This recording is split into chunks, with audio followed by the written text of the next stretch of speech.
क्या कर रहे हैं? एक ग्रामर का पार्ट पढ़ रहे हैं। किसका पार्ट पढ़ रहे हैं? एक ग्रामर का पार्ट पढ़ रहे हैं। अभी आप समझ जाएंगे इसकी पावर कितनी है। सब लोग कॉपी किताब बंद करके जो कुछ भी लिख पढ़ रहे हैं सब बंद करके यहीं पर देखें। एक नियम अगर आप सीख जाएंगे तो कहीं न कहीं आज के आने का जो टाइमिंग है, दिन है, वो सफल हो जाएगा। आप सभी लोगों को क्या करना चाहिए? जो तीनों नियम लिखे गए हैं, मुझे लगता है अगर तीनों नियम आपने पढ़ा तो टोटली जो आपके बोर्ड के एग्जाम का एक question fill in the blank verb के लिए आता है, हेल्पिंग वर्ब के लिए आता है, वो यहीं से कंप्लीट हो जाएगा।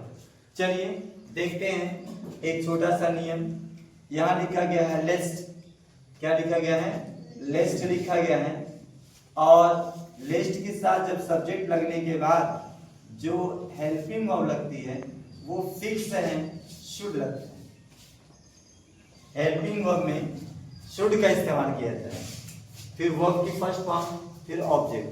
जब आपको सेंटेंस बना कर देगा तो सेंटेंस में लेस्ट के बाद सब्जेक्ट लिखने के बाद फिल इन द ब्लैंक क्या तो कर देगा, या तो वहां पर लिख देगा दूसरा कोई वर्ड वुड ही लिख दिया तो आपको कहेगा उसको करेक्ट करिए। अक्सर तो फिल इन द ब्लैंक आ रहा है, नहीं तो यहाँ पे क्या कर देगा, दूसरा वर्ड दे देगा, कोई दूसरी हेल्पिंग वर्ब दे देगा।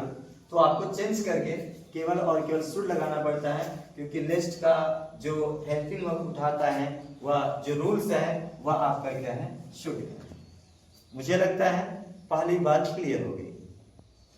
और लेस्ट का हिंदी की बात करते हैं तो आपको मैंने बताया है कहीं ऐसा ना हो जाए, कहीं ऐसा ना हो जाए कि वह गिर जाए।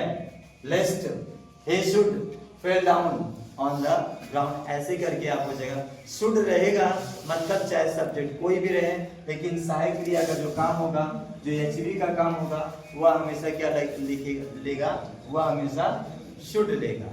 ठीक, एक बात क्लियर हो गई।